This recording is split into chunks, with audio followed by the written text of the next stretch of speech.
This is Chinese actor Yu Menglong, also known as Alan Yu. Alan allegedly ended himself jumping from a building on September 11th.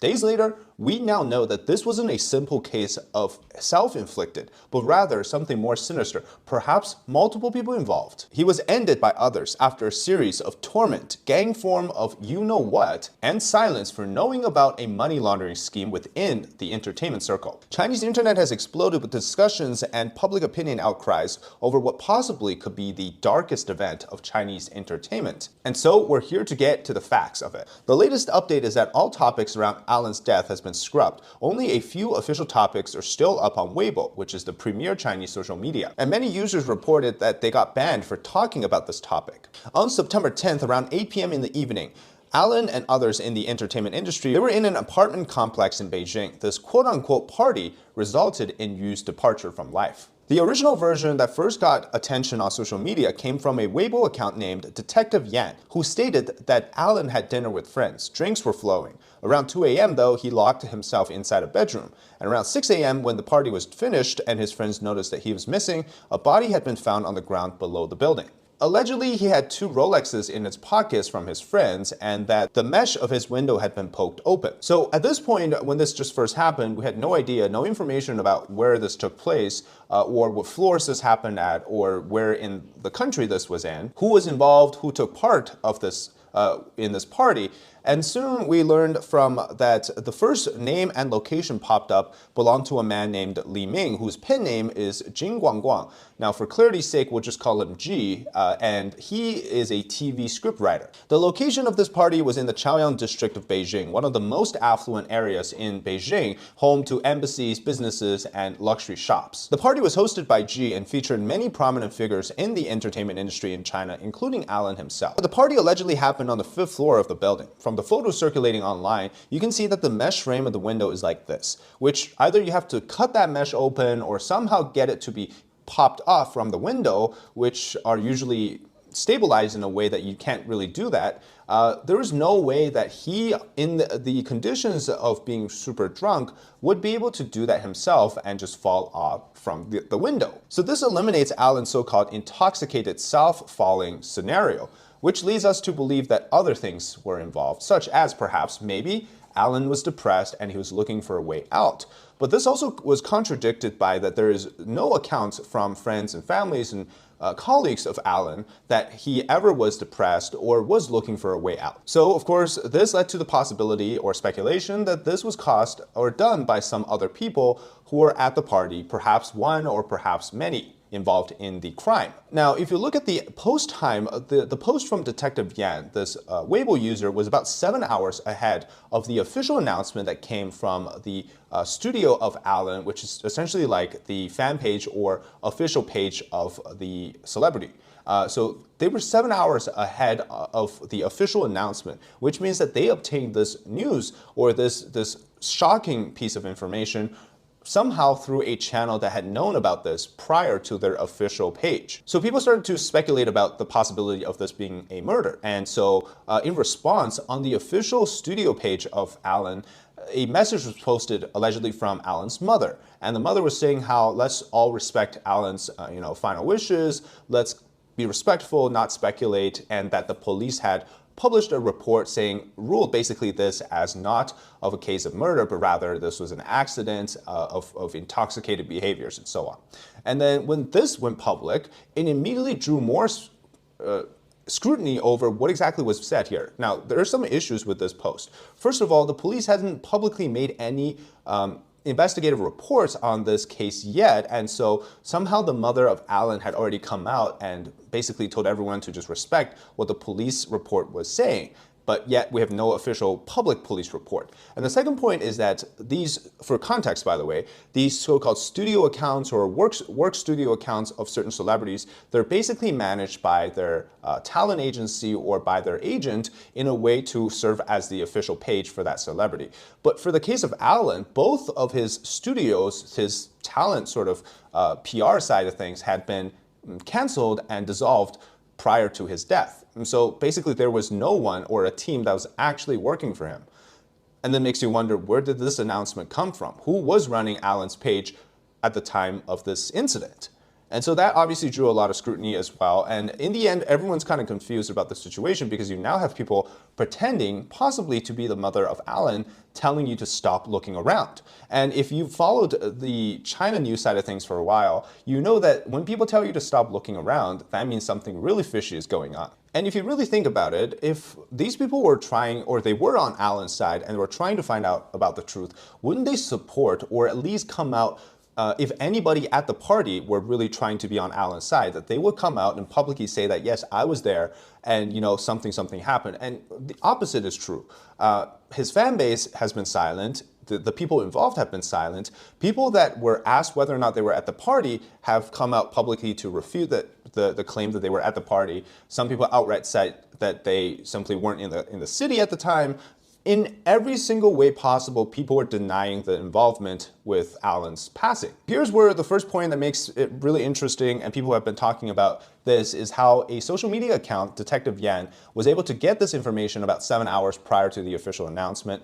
For any sort of analysis on this, you would imagine that the information came from someone who is either a participant at that party or had been maybe a first responder or a neighbor or the security guard or even maybe the doctors and nurses at the hospital who handled Alan afterwards. Somebody that was directly in this sort of chain of the series of events had to have been, there to witness something, to tell this account, Detective Yan, to post about this, and to have certain amounts of details that basically, kickstarted this whole thing. And that really means that somebody somewhere in China wanted this story to be investigated. They wanted the internet to know about this, to not keep it a silent, down under the table sort of investigation, but rather a very public one that involved the whole of society approach, which has become, if you've really been following China news, a good way to pretend like, even though we have this heavy amount of censorship, that we can still get some form of truth in today's China, which truth is often very rare. But that's kind of going off topic. But my point is, it's very strange for an account to know about this or post about this hours ahead of the official announcement. And by the way, that post, the original one that I was talking about, has since been deleted. Thousands of other posts have also been deleted around the case of Alan. And that's just the beginning. That's just the original story. Over the next week or so, this is where things started to evolve, right? People started digging things up. People started to find photographic evidence. Internet sleuth at work. So this was just days after the initial version of the story was released. Now, this is very different from how the CCP usually approaches censorship when it comes to celebrity news. Now, if you take the example of Chris Wu, he was found to be, involved with a bunch of different things, but eventually he ended up in jail. And this whole thing was viewed as this shift of attention from other issues to focus on the celebrity drama, right? To really amplify all of the issues with the entertainment industry, to basically use that as an excuse to crack down on the entertainment industry. Except this time is quite different. Same thing with how they handled the whole ideas of you don't want feminine men in this whole Chinese music idol / celebrity situation as well. So a lot of that was to be used as an excuse to crack down on the entertainment industry. So oftentimes you actually get this amplification of the bad side of the entertainment industry, controlled amplification, obviously, but this time it was the opposite. They had a massive crackdown on what information was being allowed to be shared about the entertainment industry. So it was the opposite of the previous celebrity news. And even comparing this to some of the stories recently, like the Shaolin monk, Shi Yongxin, the abbot that was found to be guilty of all sorts of bad things too, that monk story was allowed to be amplified in certain degrees to show that there's a lot of corruption there and needed to be, switched up, right? So compared to those kind of big scandals, this one seemed like they really, really didn't want things to explode. Like I said, many people who are allegedly, being accused of being involved went silent or denied their involvement. G is an interesting one. G suddenly then deleted most of his social media page stuff. His account went private on IG, his account went private on Instagram, and so he basically made it seem like he was suspicious.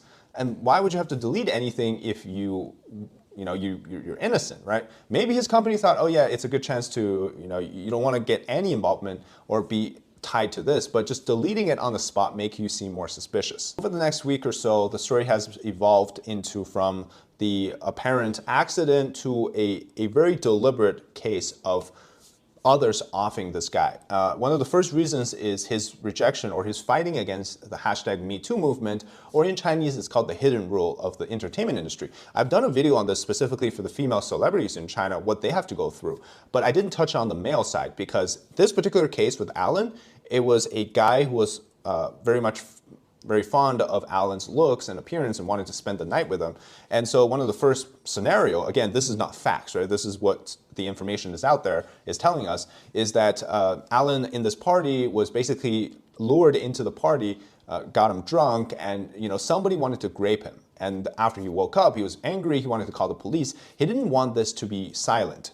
He didn't want what happened to him to be, basically part of the industry, right? This in China, the Harvey Weinsteins are just CCP officials or they're adjacent, goons in the different industries. He wanted this to be, he's a fighter at heart, right? So that's the story. But in turn, obviously, they wanted to silence him, and it turned into, this murder case. Why is that a sort of a valid claim? Because, well, there was another rumor back in 2020 that a woman had been, had found Alan, wanted to be Alan's sugar mom, let's put it that way. And Alan refused, and that woman had enough power to shadow ban Alan from the industry.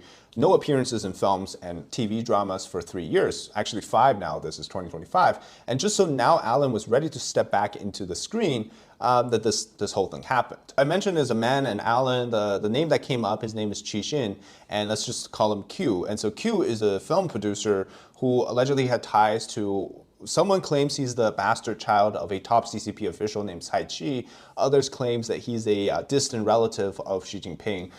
Regardless, one thing it seems to make sense is that he is involved in the entertainment industry. He's a film producer. He has some level of power, right? And so for people that know it in the circle and who have been involved in this party would probably know that this is not some far-fetched claim. And so that's the information that's been circulating online. And then to go even a step further, they say that the initial party, which claims to originally had only 6 people, is actually now expanded to 17 people. So 17 people were involved, and this was, this turned from a single person raped to basically a massive form of gang rape. There's things like torture, there's just a lot of bad things that happened there. Now, specifically, Q is the one that's at the center of planning this, because Q had basically been a longtime fan of Alan, and some were outrageously claimed to actually be even the core fan base of Alan, that he helped Alan build essentially a fan base. And this also kind of lines up with why the fan base in China they're really calm. They're silent for no reason, right? Normally, if they're a celebrity, something happened to them, they'd be the first and probably the most vocal about what happened to that celebrity. But on Chinese social media, you don't really see that side of the people. You see the general internet users who are mourning him, but you don't see the fan base do so, right? So it's kind of interesting. But this Q guy claims to be a longtime fan of Alan, and to the point of obsession. So this night was basically a setup. So the next version is even worse because it involves videos, alleged recordings of that night. You hear Alan screaming, and more videos show this picture of basically he was chased around in the parking lot. You had security guards recording versions of video. You had people across in a different apartment building recording, what had been happening in that particular room. And we also had learned that this took place, remember, 17 people on the 6th floor of the actual building, of not just some random floors. Again, the ending is the same. He was offed because he had been tortured, he had been raped, and all these things happened to him, and they wanted to silence him.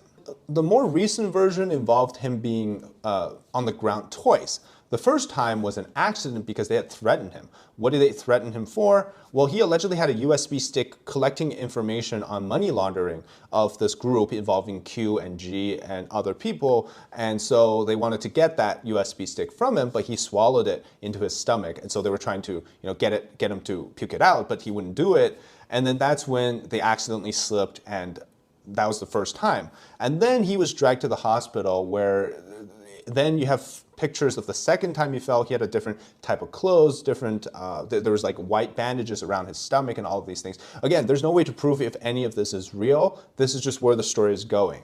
And so yeah, that it basically ended with him, he perished, and because of the money laundering involvement, but also because of the other stuff like the tournatures and the grapes and all of that.